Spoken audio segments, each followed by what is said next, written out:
Hello, আসসালামু আলাইকুম everyone. কেমন আছেন আপনারা সবাই? আশা করছি আপনারা সবাই আলহামদুলিল্লাহ ভালো আছেন। আমিও আলহামদুলিল্লাহ ভালো আছি। তো আজকে চলে এসেছি একদম ফ্রাইডে স্পেশাল একটা ব্লগ নিয়ে।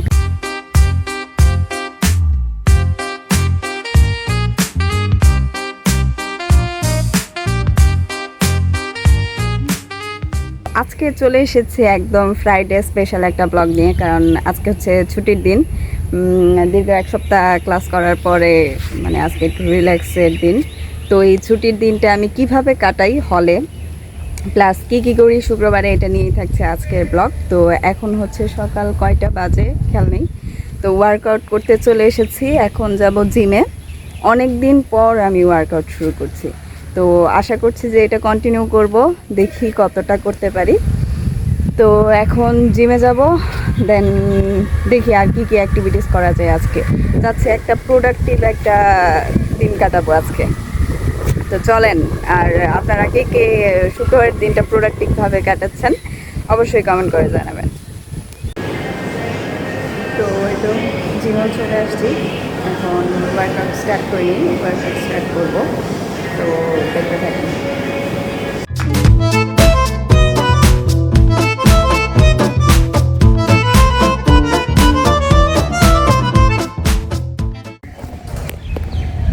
তো আজকের মতো ওয়ার্কআউট শেষ, যেহেতু আজকে প্রথম দিন।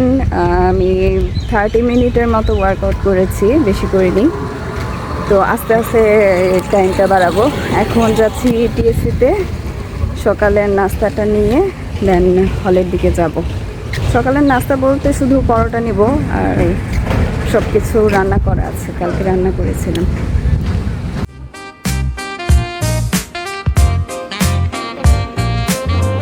এটা হচ্ছে আমাদের টিএসসির পিছন সাইডটা অনেক সুন্দর লাগতেছে। আজকে আরো রোদ উঠছে, তো দেখতে ভালো লাগতেছে।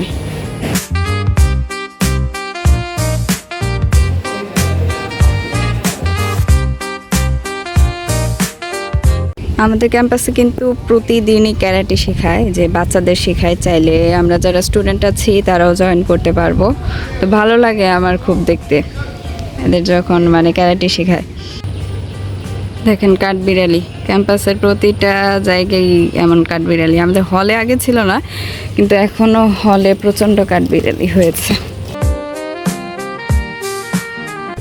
তো আজকে এত পরিমাণে রোদ উঠেছে, টিএসসি থেকে হল পর্যন্ত আসতে একদম আমার অবস্থা খারাপ হয়ে গেছে। তো এসে একটু এই যে আমাদের যে বট গাছটা আছে হলের সামনে, এখানে একটু বসেছি। এখানে বসলে একটু ভালো লাগে, শান্তি লাগে, কারণ এখানে সবসময় বাতাস থাকে, তো ঠান্ডা একটা ওয়েদার থাকে। তো এখন যাব রুমে, গিয়ে ফ্রেশ হয়ে সকালের নাস্তাটা করে নিব, কারণ প্রচণ্ড পরিমাণের ক্ষুধা লেগেছে।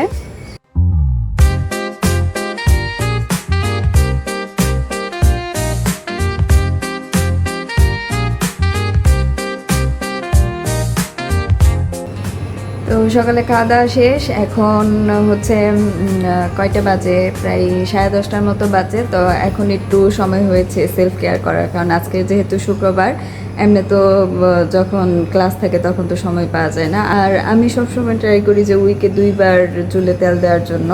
তো আজকে বেসিক্যালি হেয়ার কেয়ারটাই করব। তো আজকে তেল লাগাবো, প্লাস আমার নিজের হাতে বানানো যে হেয়ার প্যাকটা রয়েছে এটা অ্যাপ্লাই করব। তো তেলটা দিয়ে ফেলি, আর আদার্স কিছু কাজ রয়েছে, দেন এগুলা করব। আগে ফার্স্টে হচ্ছে চুলে তেল লাগাবো, লাগিয়ে দেন হচ্ছে হেয়ার প্যাকটা মেক করব। তো চলেন আগে অয়েল অ্যাপ্লাই করি, দেন হেয়ার প্যাকটা কীভাবে বানাচ্ছি সেটাও আপনাদের সাথে শেয়ার করব।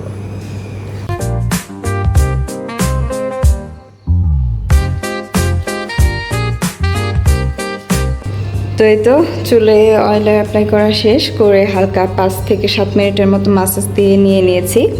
আর আপনারা যারা চুলে অয়েল বলেন বা যে কোনো হেয়ার প্যাক বলেন বা প্রোটিন প্যাক বলেন, এই জিনিসগুলো অবশ্যই একদম ক্লিন হেয়ারে অ্যাপ্লাই করবেন। কারণ দেখা যায় যে অনেকে আছে যে ময়লা স্ক্যাল্প থাকে, তারপরে হচ্ছে চুলেও ময়লা থাকে, এইভাবে অ্যাপ্লাই করে নেয়। তো দেখা যায় যে চুল যেটার জন্য আর কি আমরা হেয়ার প্যাক বা অয়েলটা অ্যাপ্লাই করছি, সেই নিউট্রিয়েন্টটাই অ্যাবজর্ব করতে পারে না। তো এর জন্য সবসময় পরিষ্কার চুলে আপনারা হেয়ার প্যাক বলেন, অয়েল বলেন, সব অ্যাপ্লাই করবেন, এতে আপনারা খুবই ভালো রেজাল্ট পাবেন। তো এখন আমি যাব আমার হেয়ার প্যাকটা মেক করতে। তো চলেন এখন যাওয়া যাক। কিন্তু চুলা ফাঁকাই আছে, কারণ হেয়ার প্যাকটা বানাতে আমার চুলার প্রয়োজন হবে। তো একটা ফাঁকা আছে, এটাতে আমি এখন হেয়ার প্যাকটা বানিয়ে ফেলবো।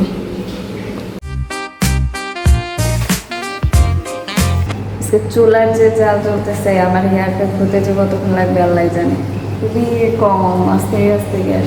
আমার হেয়ার প্যাকটা রেডি হয়ে গেছে, তো এখন এটা আমি অ্যাপ্লাই করবো। অ্যাপ্লাই করে 1 ঘন্টা রেখে দেন ওয়াশ করে ফেলবো।